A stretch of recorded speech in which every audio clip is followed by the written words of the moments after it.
Okay, so I'm removing the Weber carb right now so that I can readjust these bolts as well as these over here. Likely another set down here somewhere. When I initially installed the Weber carb, I'm fairly certain that I didn't use a thread locker. I should have, but I didn't. So that's what I'm gonna do now. Because I don't know if you can see, there's just the shade, a little bit of play on that, on these. So I'm just gonna retighten them on there a little bit and add a thread locker so that they're nice and secure and there's no fuel seeping through. So I'll be back once I start that process. Okay, so this is actually a good a good excuse, a reason to show you guys how to install the Weber carb, or at least parts of it. Not the hoses, I mean those are already done, but at least how to set up the brackets and the spacers and all that, and the gaskets. But I'm also going to clean these while I'm here with the brake parts cleaner, and I'll be right. See, they're kind of dirty and grimy. I'll clean those out real quick, and I'll be right back. Okay, they're somewhat clean, not perfect, but they are clean. And this big bracket here is, if you'll see the threaded holes here, is where this big bracket slaps on, and I already have the gasket in the bottom, but she slides on like so. And there's 4 of these big bolts. They're kind of wider than the other 4 that go on top of that on the next layer with that you use Allen wrench for, and they just bolt on there. But I just still got to thread them. Use a thread locker, and then I'll bolt these on. I'll be right back, or thread them through. Okay, I got those Allen bolts on there, and as always, you want to be careful when you're putting these on and tightening them up, because you don't want to overdo it and break the spacer or adapter, because it's made out of aluminum. So just be careful when you're doing that. And I say that because I'm also reminding myself, because I have a tendency to over tighten stuff and break it. Okay, now it's just a matter of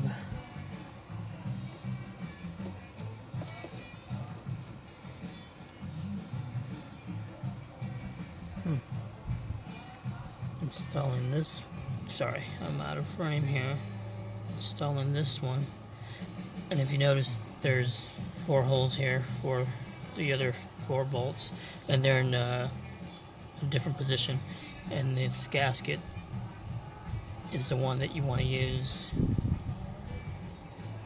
for that, to sandwich between this adapter and this one. And if you see this end is flat, this will be the end that goes, hopefully it'll get into focus, this will be the end that goes to at the bottom, and this will be facing the top. You'll see this extra space where the for those Allen bolts, if that's what they're called, I'm not sure, correct me if I'm wrong, but this extra, the head part, will be what hides underneath there, and you want to tighten them until they're flush with the adapter itself. Alright, so I just gotta use the thread locker on those and bolt them up, and I'll be right back. Okay, so I got those bolts on and the top bracket on. Also, just a reminder, when you're putting these on, or you're tightening them up, do like you would any other thing. Don't do them like in a circle, or clockwise or counterclockwise. Do them across from each other as you tighten them little by little until you get them where they need to be. And again, don't over tighten them. Okay,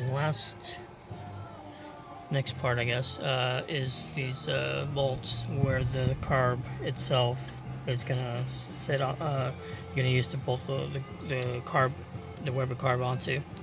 And if you've never done these before, you want to use 2 nuts. I'll get off here in a sec because I can't use both my. I won't do this with one hand, but I'll put the nuts on and explain what I'm doing. I'll be right back. Okay, if you see, put 2 nuts on the bolt. That way, you'll with both of them on, you'll be able to thread the bolt on. If you only had one, you could thread it all the way. It wouldn't do you any good because you want these nuts to be up top, not all the way down here at the bottom. So, oh, my bad. I gotta add the thread locker. The main thing, I'm forgetting the main thing. I'll be right back. Okay.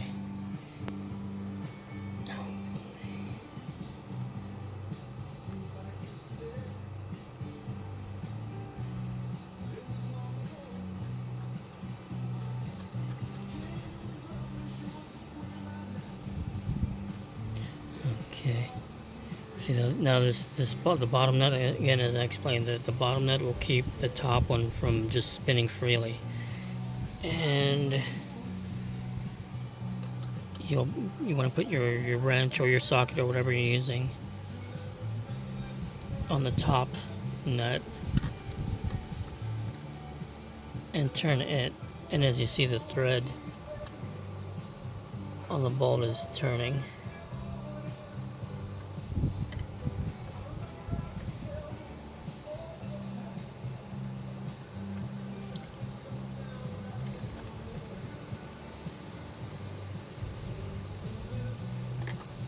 There she goes, nice and snug. I'll follow the same process, and then to take it off, you wanna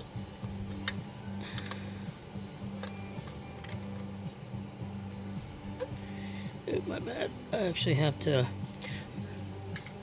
My bad. You wanna grab another wrench. In this case, it's another 12 millimeter. Hold this one steady with it, and then use your top wrench, the top one, to loosen the top one. So I'll do that real quick, and I'll be back, and then I'll also add the other 4 bolts and nuts. I'll be back.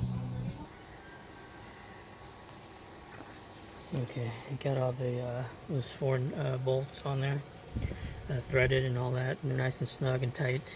I'm just in the process of sliding the carb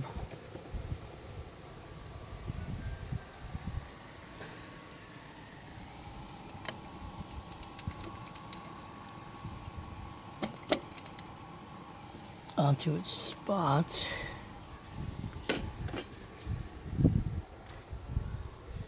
Make sure everything's nice and flush.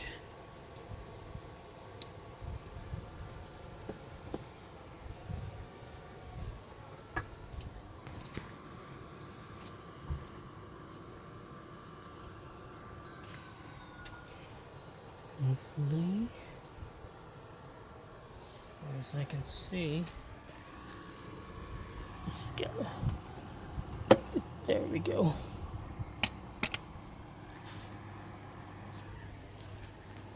Alright, now I gotta just put the 4 nuts into each bolt. The 2 on the left are the easiest ones. Even this one's fairly easy. This one's the toughest to get on there, not snug and tight, because there's very little room. But yeah, I'll get it on there. Got it on there before, but again, it's just the most difficult one. The last time I messed with this, I had to remove the this valve cover to get a wrench in there, but I'll deal with it. You know, with the difficulty, you're only able to make small turns, but it's all good. So I'll get these bolts on there, and I'll be right back. Okay, so got all four nuts on there, and this time around there's no play, there's no give, there's no wiggling, no nothing.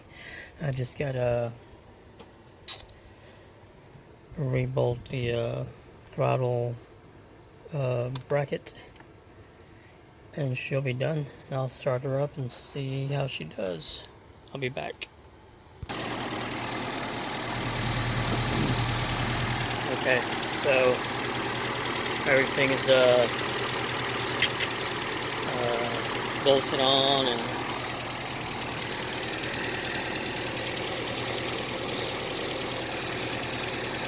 so far so good.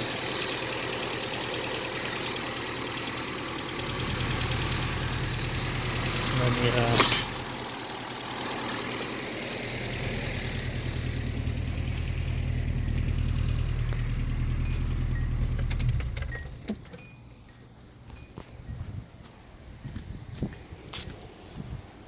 while I'm here,